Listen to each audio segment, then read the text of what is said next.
दोस्तों आज हम लोग एक ऐसे बॉलीवुड एक्टर के बारे में बात करने वाले हैं जिसने कई सारी बड़े बड़े एक्टर्स की फिल्मों में चार चांद लगा दी। ये एक्टर अपने फिल्म के अंदर दिखाए गए कैरेक्टर को पोर्ट्रे करने के लिए किसी भी हद तक जाने के लिए तैयार है। फिर चाहे 28 दिन में 18 किलो वजन घटाना हो, 3 सालों तक अपनी दाढ़ी और अपने बाल को ट्रिम ना कराना हो और किसी पर्टिकुलर फिल्म को कंप्लीट करने के लिए अपनी पर्सनल प्रॉपर्टी और अपने घर के एसी और फ्रिज को सेल करना हो। इवन ये बॉलीवुड एक्टर हॉलीवुड के टॉप क्लास एक्टर के साथ भी एक फिल्म के अंदर नजर आया है। उसके बाद भी आज तक इस एक्टर को बॉलीवुड की तरफ से एक भी एप्रिसिएशन नहीं मिला। जी हाँ, वीडियो के अंदर दिखाए गए प्रीवियसली कुछ पिक्चर्स को देख करके आप लोगों को पता चल ही गया होगा कि इस वीडियो के अंदर हम लोग बात करने वाले हैं रणदीप हुड्डा के बारे में। आखिर इतनी बेहतरीन और इतने कमाल के एक्टर होने के बाद भी आखिर क्यों बॉलीवुड रणदीप हुड्डा को कंप्लीटली इग्नोर करता है? क्या इस चीज के पीछे बॉलीवुड माफिया का हाथ है या फिर इसके जिम्मेदार रणदीप हुड्डा खुद हैं? और आखिर बॉलीवुड की वह कौन सी मूवी थी जो कि रणदीप हुड्डा को रातों रात स्टार से सुपरस्टार बना सकती थी और किस तरह से इस फिल्म के लिए 3 साल तक फुल डेडिकेशन से काम करने के बाद भी इस फिल्म को रणदीप हुड्डा की नाक के नीचे से छीन लिया गया। इन सारी चीजों के बारे में हम लोग डिस्कस करने वाले हैं इस वीडियो के अंदर। उम्मीद करूंगा कि आपको ये वीडियो काफी पसंद आएगा और अगर वीडियो पसंद आएगी तो प्लीज लाइक करिएगा एंड सब्सक्राइब करिएगा। चलिए वीडियो को स्टार्ट करते हैं।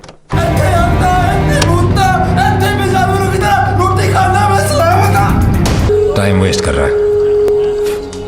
He's down and out.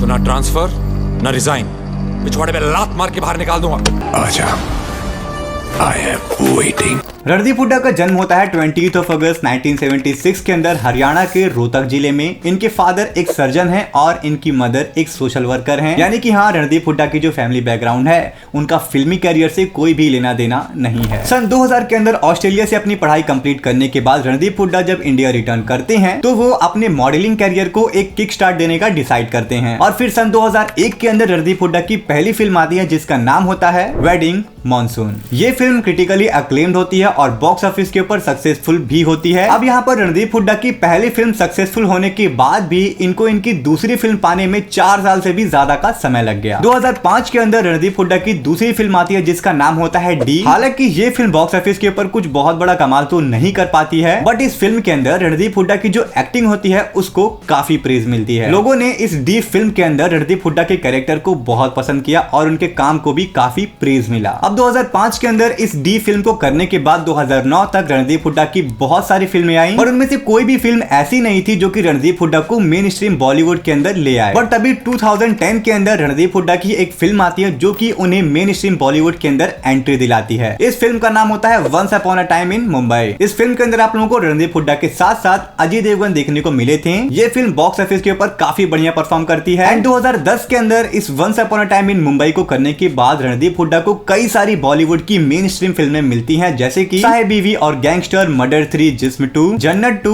Bombay talkies. अब भले ही ये सारी फिल्में अपने आप में ही बहुत बढ़िया थी, लोगों को इनकी एक्टिंग काफी पसंद आ रही थी। अब यहाँ पर रणदीप हुड्डा को जरूरत थी सिर्फ एक वाइडर ऑडियंस की जो उनको मिलती है 2014 के अंदर। 2014 एक ऐसा साल होता है जिस साल में रणदीप हुड्डा की 2 फिल्में आती हैं और दोनों ही फिल्में बॉक्स ऑफिस के ऊपर तहलका मचा देती हैं। इसमें से पहली फिल्म होती है इम्तियाज अली की हाईवे। इस फिल्म के अंदर आप लोगों को रणदीप हुड्डा के साथ साथ आलिया भट्ट देखने को मिली थी। फिल्म लोगों को बहुत ही ज्यादा पसंद आई और उसी के साथ ही साथ इस फिल्म के अंदर रणदीप हुड्डा का जो काम था वो लोगों को बहुत ही ज्यादा पसंद आया। अब भले ही ये हाईवे फिल्म उनके कैरियर की अब तक की वन ऑफ द बेस्ट या फिर कहें अब तक की one of the biggest film बन गई थी, बट इससे पहले अभी तक रणदीप हुड्डा ने जितनी भी फिल्में की थी उन सारी फिल्मों के लिए रणदीप हुड्डा को एप्रिसिएशन तो काफी मिलती थी कि भाई इस फिल्म के अंदर रणदीप हुड्डा ने काम बहुत अच्छा किया है, इस फिल्म के अंदर रणदीप हुड्डा की जो एक्टिंग है वो मुझे बहुत पसंद आई है। बट इस हाईवे फिल्म के साथ ऐसा नहीं था। इस हाईवे फिल्म को इस तरह से सेल किया गया कि भाई ये फिल्म रणदीप हुड्डा की नहीं बल्कि आलिया भट्ट की है और लोग इस फिल्म को देखने के बाद ऐसा कह रहे थे कि भाई फिल्म के अंदर आलिया भट्ट की एक्टिंग बहुत अच्छी है, आलिया भट्ट ने काम इस फिल्म के अंदर बहुत बढ़िया किया है। जबकि थ्रू आउट द फिल्म आप लोगों को सिर्फ और सिर्फ 2 ही कैरेक्टर्स देखने को मिलते हैं, जिसमें से पहले होते हैं रणदीप हुड्डा और दूसरी होती है आलिया भट्ट। और यहाँ पर लोगों ने रणदीप हुड्डा के काम को या फिर क्या रणदीप हुड्डा के एक्टिंग को कंप्लीटली इग्नोर करके आलिया भट्ट के बारे में बात करना शुरू कर दिया। और उसी साल 2014 के अंदर जो उनकी सेकंड फिल्म होती है वो होती है सलमान खान की किक। ऑब्वियसली ये किक फिल्म सलमान खान के कैरियर की one of of the best film में से एक है। बट ऑब्वियस ही बात है, आप लोग सलमान खान के साथ कितनी भी बड़ी फिल्में क्यों ना कर लो, उस फिल्म के अंदर सलमान खान को ओवरशैडो कर पाना इतना भी आसान नहीं है। इस किक फिल्म के अंदर भी रणदीप हुड्डा का काम बहुत बढ़िया होता है, बट एक बार फिर से रणदीप हुड्डा के काम को भूल करके लोगों ने सलमान खान के एक्टिंग पे बात करना ज्यादा सही समझा। 2014 के अंदर रणदीप हुड्डा की एक और फिल्म आती है जिसका नाम होता है उंगली। इस फिल्म के अंदर रणदीप हुड्डा के अलावा बहुत ही बढ़िया बढ़िया एक्टर्स होते हैं, बट अगेन बॉलीवुड के अंदर अच्छी फिल्में चलती ही कहाँ है, तो ये फिल्म भी आती है और चली जाती है। बट फिर 2016 के अंदर रणदीप हुड्डा की एक ऐसी फिल्म आती है जिस फिल्म को करने के लिए उन्होंने अपनी जिंदगी को दांव पर लगा दिया। इस फिल्म का नाम होता है सरबजीत। अगर आप लोगों ने अभी तक इस सरबजीत फिल्म को नहीं देखा है तो मेरे भाई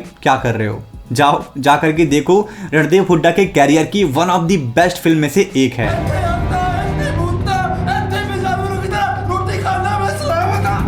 फिल्म के अंदर रणदीप हुड्डा का जो कैरेक्टर है उसका नाम सरबजीत होता है, और एक सीन के अंदर जब वो जेल के अंदर बंद होता है काफी लंबे समय से, तो यहाँ पर फिल्म मेकर चाहते थे कि रणदीप हुड्डा इस समय जिस लुक के अंदर हैं, जो उनका वजन है, जो उनका बॉडी टाइप है, उसी तरह से वो इस रोल को करें। बट क्योंकि फिल्म के अंदर रणदीप हुड्डा का जो सरबजीत कैरेक्टर होता है वो जेल के अंदर काफी लंबे समय से बंद होता है, जिसकी वजह से उसको जेल के अंदर सिर्फ एक टाइम खाने को मिलता था, तो ऑब्वियसली उसका वजन कम होना लाजमी है। तो फिल्म के अंदर सरबजीत के इस पर्टिकुलर सीन को प्ले करने के लिए रणदीप हुड्डा ने अपने वेट को काफी ज्यादा कम कर लिया था। यहाँ पर आप लोग स्क्रीन के ऊपर देख पा रहे होंगे कि रणदीप हुड्डा इस फिल्म से पहले कैसे दिखते थे और इस फिल्म के अंदर कैसे दिखते हैं। बट एक बार फिर से वही हुआ जो कि हमेशा बॉलीवुड के अंदर होता है कि भाई अच्छी फिल्में कौन देखता है। इस फिल्म को भी बॉक्स ऑफिस के ऊपर या फिर लोगों ने बहुत ज्यादा प्रेज तो नहीं किया, और प्रेज मिला भी तो इस फिल्म के अंदर सरबजीत की सिस्टर का रोल प्ले करने वाली ऐश्वर्या राय को मिला। हाँ, मैंने इस फिल्म को देखी है एंड नो डाउट फिल्म के अंदर ऐश्वर्या राय का जो काम है वो बहुत ही ज्यादा अच्छा है, उनका जो स्क्रीन टाइम है वो भी काफी अच्छा खासा है, बट इतना भी अच्छा नहीं है कि आप लोग सरबजीत के कैरेक्टर को भूल जाओ। यहाँ पर एक बार फिर से रणदीप हुड्डा के सरबजीत वाले कैरेक्टर के वर्क को लात मारते हुए ऐश्वर्या राय के कैरेक्टर को ज्यादा प्रेज मिला, और इस सरबजीत फिल्म के लिए ऐश्वर्या राय को बेस्ट एक्ट्रेस का अवार्ड भी मिला। बट चलो अच्छा ये था कि बात 2016 के अंदर रणदीप हुड्डा की एक ही साल में 3 फिल्में आई थी, जिनमें से एक और फिल्म थी जिसका नाम था सुल्तान। टाइम वेस्ट कर रहा है।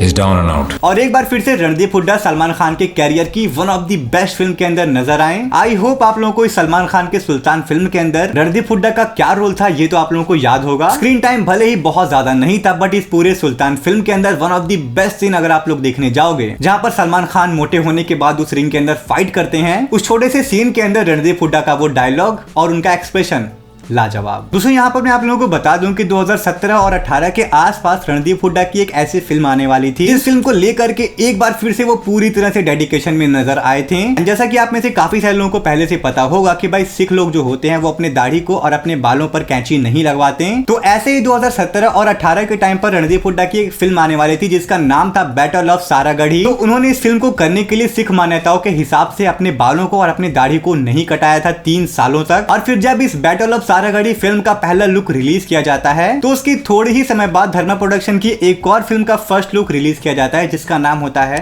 केसरी। एंड देख करके साफ पता चलता है कि भाई ये दोनों फिल्में सेम टॉपिक के ऊपर होने वाली हैं, बस फिल्मों का जो नाम है वो अलग है और फिल्मों के अंदर जो एक्टर्स हैं वो अलग हैं। और फिर क्या हुआ, धर्मा प्रोडक्शंस की इस केसरी फिल्म को देखते हुए रणदीप हुड्डा की बैटल ऑफ सारागढ़ी फिल्म को शेल्फ कर दिया गया। 2018 के अंदर वो बागी 2 में नजर आते हैं, 2020 के अंदर वो लव आजकल में नजर आते हैं, बट फिर अगेन इसी 2020 के अंदर रणदीप हुड्डा की एक ऐसी फिल्म आती है जिसने पूरे बॉलीवुड को साइलेंट कर दिया था। इस फिल्म का नाम था एक्सट्रैक्शन।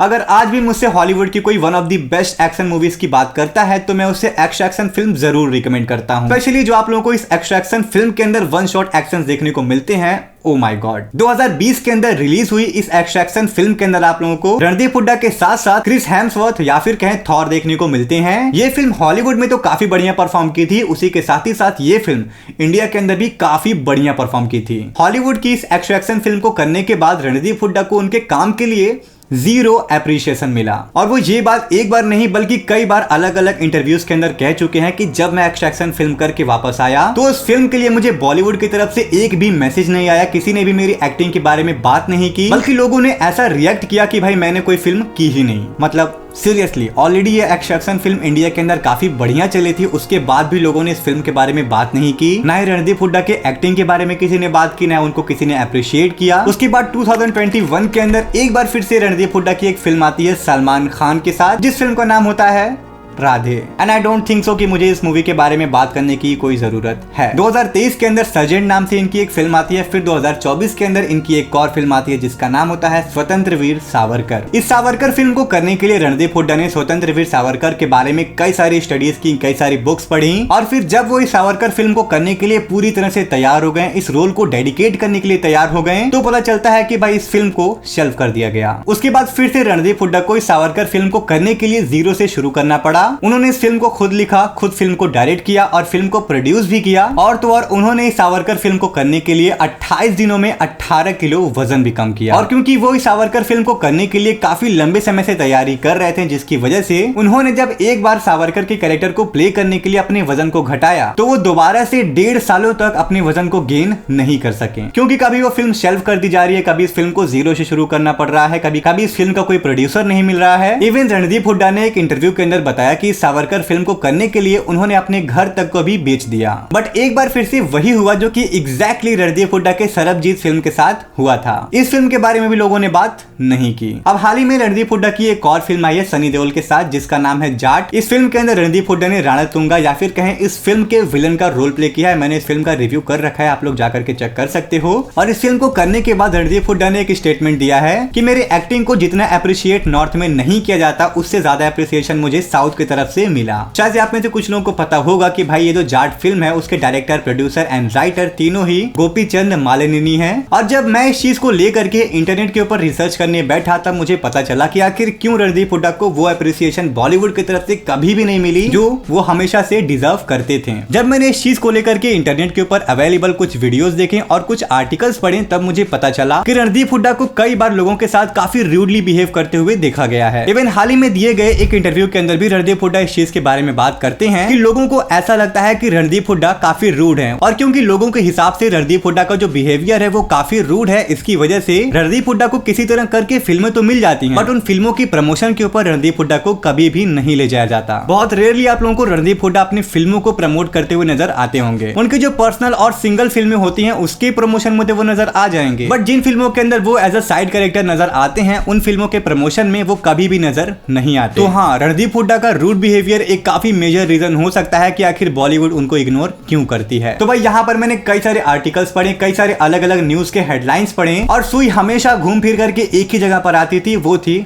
पॉलिटिक्स। अब देखो, मैं पॉलिटिक्स के बारे में बहुत ज्यादा नहीं जानता, ना ही मैं इस चैनल के ऊपर इन सारी चीजों के बारे में बात करना बिल्कुल भी पसंद करता हूं। तो इस चीज को मैं आपके ऊपर छोड़ता हूं कि भाई रणदीप हुड्डा का पॉलिटिक्स से जो इन्वॉल्वमेंट है वो सही है या फिर नहीं, आप मुझे कमेंट करके बताना। बाकी रणदीप हुड्डा को उनके काम के लिए अप्रिसिएशन न मिलने की जो मुझे दूसरी वजह मिली वो थी कि भाई ये कोई नेपो किड नहीं है। एंड ऑब्वियसली यार, अगर इनका फिल्मी कैरियर वाला बैकग्राउंड होता तो जिस तरह का काम इस समय ये बॉलीवुड के अंदर कर रहे हैं ना, चारों तरफ आप लोगों को सिर्फ और सिर्फ रणदीप हुड्डा का ही नाम देखने को मिलता। ऑब्वियसली जो इनकी पीआर टीम है वो श्रीलीला या फिर श्रद्धा कपूर जैसी तो बिल्कुल भी नहीं है, तो यहाँ पर इनका आधा काम इनका पीआर ही खराब कर देता है, और जो बचा कुचा रहता है तो वो ये नेपोटिज्म वाला फैक्टर खा जाता है। दोस्तों, रणदीप हुड्डा के इस फिल्मी करियर को देखने के बाद आप मुझे कमेंट करके जरूर से बताइएगा कि आखिर उन्हें बॉलीवुड की तरफ से आज तक वो अप्रिसिएशन क्यों नहीं मिली जो कि वो डिजर्व करते थे या फिर करते हैं। तो दोस्तों, यही था आज की इस वीडियो में। मैं उम्मीद करूंगा आपको ये वीडियो पसंद आया होगा। अगर आया तो प्लीज लाइक करिएगा, सब्सक्राइब करिएगा हमारे चैनल को। बाकी चलते हैं दोस्तों, मिलेंगे नेक्स्ट वीडियो के अंदर।